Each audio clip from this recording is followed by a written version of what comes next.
Good morning. आप सभी लोगों का स्वागत है आपके अपने परिवार फ्यूचर ऑनलाइन क्लासेस पटना में। आज हम इस वीडियो में बिहार जीविका एग्जाम 2025 के कंप्यूटर के सेट नंबर 3 को लेकर आए हैं, जिसमें महत्वपूर्ण 10 के दम सीरीज में आपको 10 महत्वपूर्ण सवाल कराए जाएंगे, जो कि आपके जीविका एग्जाम के लिए काफी महत्वपूर्ण रहने वाला है। जैसे कि आपको पता है मेरे प्यारे मित्र कि आप लोगों का जीविका का जो है फॉर्म भरा चुका है, जीविका की तैयारी कर रहे हैं और कंप्यूटर से आपके जो है 10 महत्वपूर्ण सवाल आपके एग्जाम में पूछे जाएंगे। ऑलरेडी हमने जो है सेट 1 सेट 2 करा दिया है और आज हम जो है सेट 3 के ऊपर बात करेंगे, जहां पर हम जो है 10 महत्वपूर्ण सवालों को करेंगे। तो आप सभी लोगों से निवेदन है कि आप सभी लोग अगर चैनल पर नए हैं तो चैनल को लाइक शेयर एंड सब्सक्राइब जरूर कर लेंगे।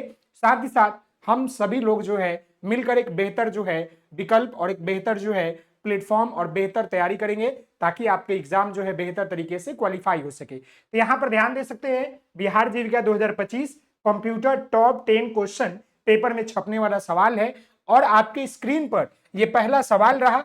और मैं आपको बता दूं, आपको सवाल को बेहतर तरीके से पढ़ना है, तब जाकर जो है उत्तर देना है और उसके बाद आपको जो है कमेंट भी करना है कि आपके स्कोर कितने आ रहे हैं। बहुत जल्द आपके जो है और भी क्लासेस शुरू हो जाएंगे। जी हाँ, यहां पर आप देखिएगा तो पहला सवाल आपका क्या कह रहा है, समझने का प्रयास कीजिएगा। ये पहला सवाल आपका बोल रहा है, निम्नलिखित में से कौन सा ऑपरेटिंग सिस्टम मल्टीटास्किंग वास्तव में लागू नहीं करता। आपको बताना है कि कौन सा ऑपरेटिंग सिस्टम है जो कंप्यूटर को ऑपरेट करता है, उसमें से जो है मल्टीटास्किंग वास्तव में लागू नहीं करता। तो यहां पर आप देखिएगा विंडोज 98, MS डॉक्स, फिर है विंडोज एक्सपी, फिर यहां पर है विंडोज NT।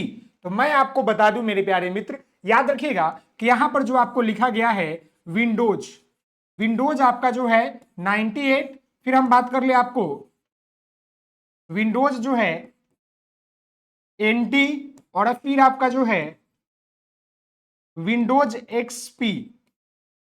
ये तीनों क्या होता है, ये सब जो है आपका ऑपरेटिंग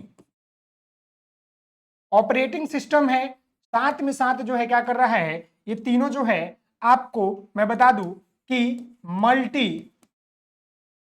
मल्टीटास्किंग जो है वास्तव में लागू करता है। लेकिन जो यहां पर एक बच जा रहा है MS डॉक्स, यहां पर option number B, option number B, यानी कि MS डॉक्स की बात कर ले, MS जो है आपको जो है डॉक्स की बात कर ले, तो यह क्या होता है कि आपका ऑपरेटिंग सिस्टम तो है, लेकिन मल्टीटास्किंग जो आपका वास्तव में ये लागू नहीं करता है, लागू नहीं करता है। ये बात आप याद रखिएगा, नहीं करता है। तो इस प्रश्न का आंसर क्या हो जाएगा, ऑप्शन नंबर आपका बी हो जाएगा। अगले सवाल की तरफ बढ़ते हैं। अगला सवाल आपकी स्क्रीन पर है, इसको ध्यानपूर्वक पढ़िए और इसका कमेंट कीजिए। सभी प्यारे बच्चों का स्वागत है। जी हाँ मेरे प्यारे मित्र, जी हाँ, देखिए यहां पर आपका जो है दूसरा नंबर सवाल, ये दूसरा नंबर सवाल क्या बोल रहा है, ये आपका सवाल ईमेल से है। मैंने आपको टॉपिक भी लिखवा दिया है कि ईमेल से आपको जो है सवाल, ईमेल से आपका सवाल एगो देखने को मिलेगा। कीबोर्ड से बात कर ले तो कीबोर्ड चैप्टर से आपको जो है एगो मिलेगा। आपको जो है सॉफ्टवेयर की बात कर ले तो सॉफ्टवेयर से आपको 1 या 2 सवाल देखने को मिलेगा। ये महत्वपूर्ण आपका जो टॉपिक है, इसको क्लियर कर लीजिएगा। समझ गए। यहां पर ध्यान दीजिए, ईमेल हेडर में पाई जाने वाली एक फील्ड, समझ गए, जिसको हम लोग जो है BCC का पूर्ण रूप निम्नलिखित में से कौन सा है। आपको बताना है कि ईमेल हेडर में पाई जाने वाली एक फील्ड है जिसका नाम क्या है आपका BCC। तो BCC का इसका जो है क्या पूछा है, फुल फॉर्म पूछ लिया है। यहां पर ऑप्शन देखिएगा तो यहां पर बोला गया है ब्लाइंड कॉमन कॉपी, फिर यहां पर बोला है basic common copy, blind carbon copy और बेसिक कार्बन कॉपी। मैं आपको बता दूं, ये जो आपका BCC फुल फॉर्म होता है, जो कि ईमेल हेडर में पाई जाने वाली एक जो है फील्ड है, जिसका फुल फॉर्म होता है क्या मेरे प्यारे बच्चे, तो इसका फुल फॉर्म होता है आपका blind carbon carbon copy, blind carbon copy होता है। यानी कहने का मतलब है कि इस प्रश्न का आंसर आपका ऑप्शन नंबर क्या हो जाएगा, ऑप्शन नंबर सी हो जाएगा, ब्लाइंड कार्बन कॉपी। क्लियर है, इस प्रश्न का आंसर क्या हो जाएगा, ऑप्शन नंबर आपका सी हो जाएगा। क्लियर है मेरे प्यारे मित्र, जी हाँ, ऑल इज ओके। चलिए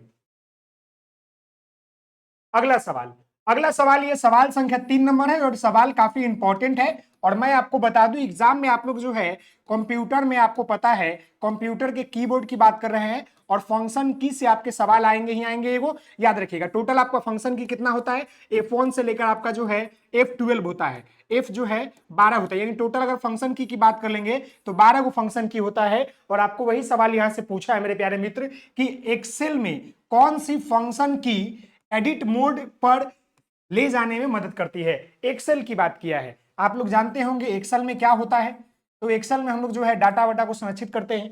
तो एक्सेल में फंक्शन की एडिट मोड पर ले जाने के लिए हम लोग कौन से फंक्शन की का प्रयोग करते हैं। तो यहां पर फंक्शन की F3 है, 2 है, 7 है, 5 है। बताइए क्या होगा। तो मैं आपको बता दूं, ध्यान दीजिएगा, एक्सेल में जो आपका एडिट मोड पर ले जाने के लिए जो फंक्शन की काम करता है ना, तो वो आपका फंक्शन की है F2। याद रखिएगा F2। अब इसको याद करने का तरीका मैं आपको बता दूं, कुछ फंक्शन की को याद कर लीजिएगा।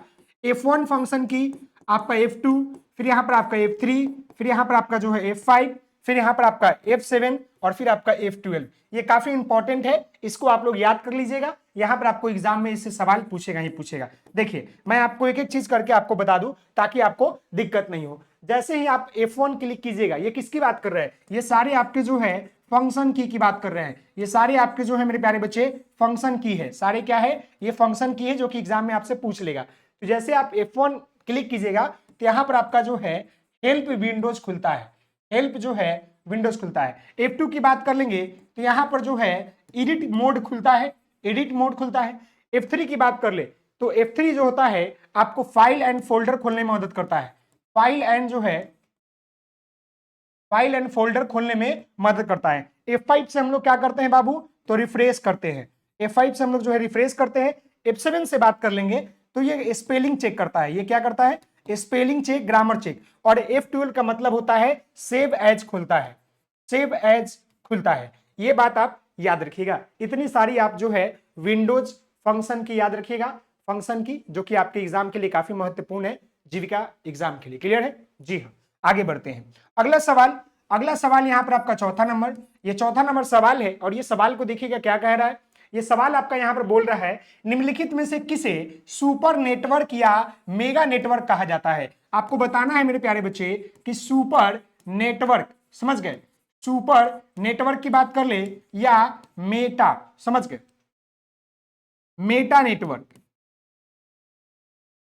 मेटा नेटवर्क किसे कहते हैं। तो मैं आपको बता दूं वो आपका होता है इंटरनेट। हम लोग जो है इंटरनेट को क्या कहते हैं, सुपर नेटवर्क और मेटा नेटवर्क कहते हैं। यहां पर ऑप्शन है server, L N M N, फिर यहां पर है इंटरनेट। तो मैं आपको बता दूं कि इसका आंसर क्या हो जाएगा, आपका इंटरनेट हो जाएगा। याद रखिएगा, यानी कि इंटरनेट को हम लोग क्या कहते हैं, सुपर नेटवर्क और मेटा नेटवर्क कहते हैं। लेकिन यहां पर दो चीज आपको देखने को मिल रहा है। लैन का फुल फॉर्म क्या होता है, तो इसको होता है लोकल एरिया नेटवर्क।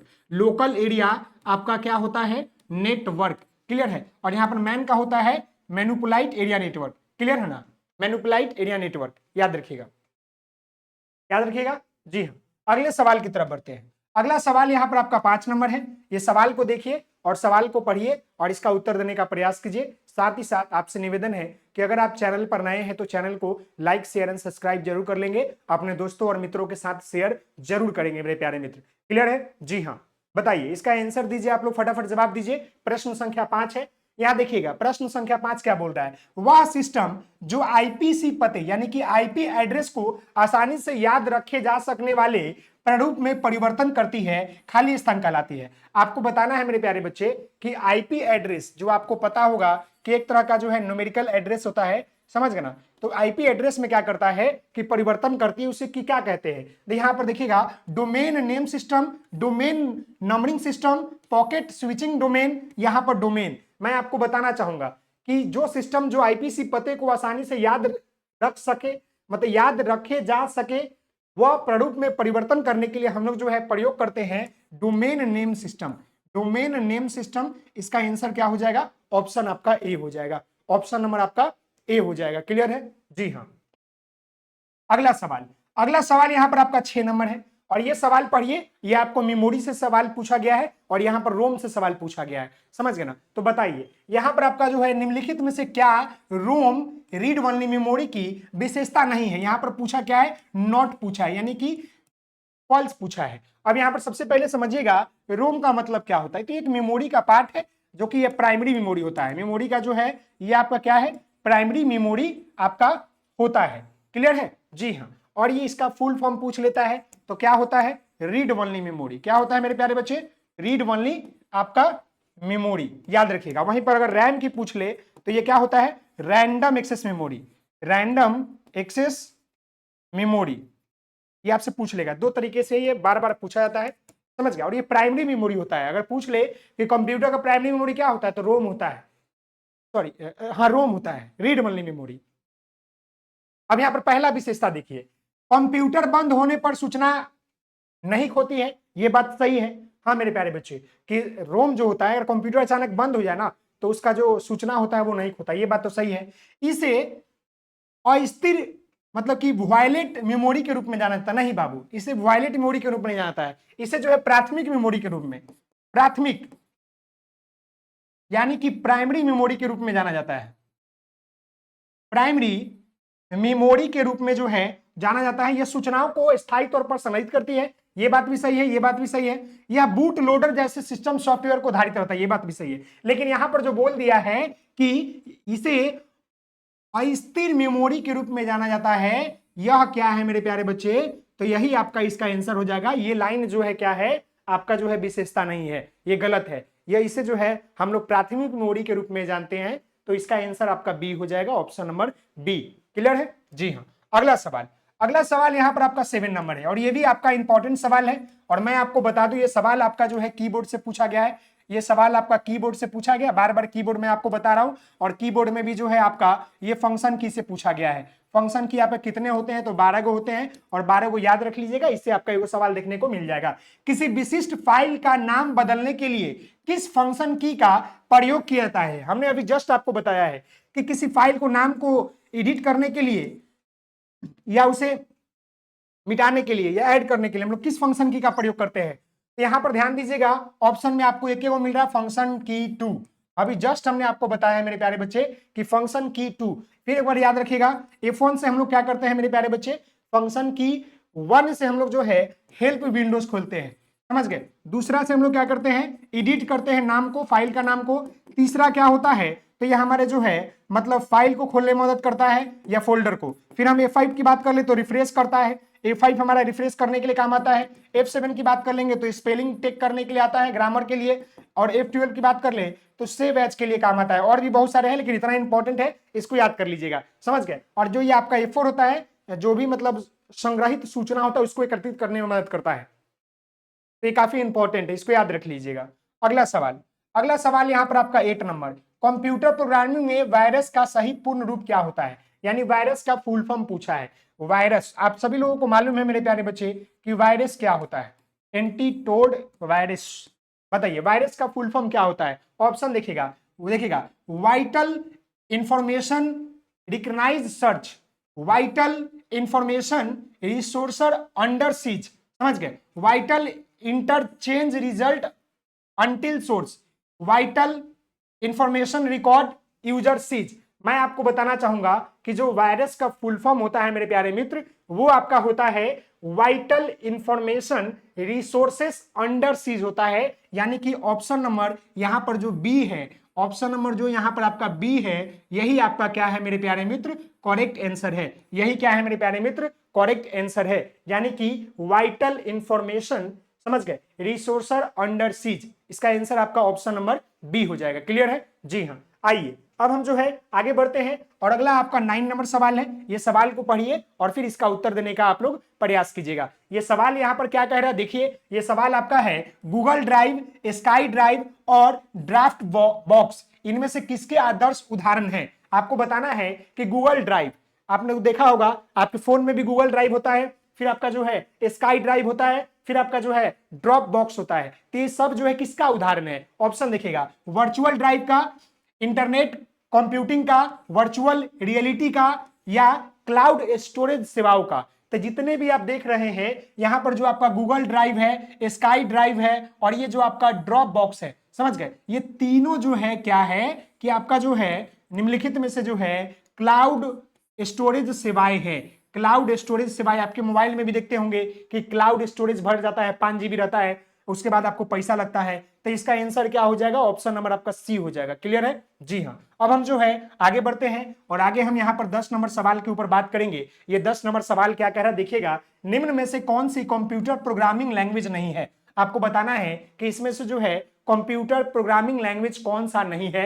यहां पर ऑप्शन है सी प्लस प्लस प्लस, यहां पर है स्विफ्ट, जावा और यहां पर पाइथन। तो मैं आपको बताना चाहूंगा मेरे प्यारे बच्चे, यहां पर जो आपका स्विफ्ट है, यहां पर आपका जो है पाइथन है और यहां पर आपका जो है जावा है, ये सब क्या है, ये तीनों जो है आपका जो है कंप्यूटर प्रोग्रामिंग लैंग्वेज है। कंप्यूटर प्रोग्रामिंग, समझ गए, प्रोग्रामिंग जो है आपका लैंग्वेज है, ये बात आप याद रखिएगा। लेकिन यहां पर जो आपका सी प्लस प्लस है, ये जो हमने यहां पर बताया C plus plus plus plus, ये क्या है कि आपका जो है कंप्यूटर प्रोग्रामिंग लैंग्वेज नहीं है। तो इसका आंसर आपका ऑप्शन नंबर यहां पर ए हो जाएगा, ए हो जाएगा। अब आप लोग जो है कमेंट कीजिए और कमेंट के माध्यम से मुझे बताइए कि ये आपका जो कंप्यूटर का जीविका के लिए टेस्ट सीरीज चल रहा है, 10 के दम सीरीज चल रहा है, जहां पर आपके 10 महत्वपूर्ण सवाल कराए जा रहे हैं समझाकर बेहतर तरीके से। तो आप लोग कमेंट कीजिए और मुझे बताइए कि आपके कितने स्कोर आ रहे हैं और आप लोगों का कितना नंबर आ रहा है। और लाइक शेयर एंड सब्सक्राइब करना नहीं भूलिएगा। आप लोग बताइए कि क्लास कैसी लग रही है और आगे हम लोग और क्लास लेते रहेंगे। तो आप लोग कमेंट कीजिए और बताइए कि यह क्लास कैसा रहा। आप लोग बताइए फटाफट। ओके, टेक केयर, मिलते हैं नेक्स्ट क्लास में। तब तक के लिए धन्यवाद। आप सभी लोग हंसते रहिए, मुस्कुराते रहिए, पढ़ाई करते रहिए और आपसे निवेदन है चैनल पर नए हैं तो चैनल को लाइक शेयर एंड सब्सक्राइब जरूर करेंगे। ओके, टेक केयर सभी लोग।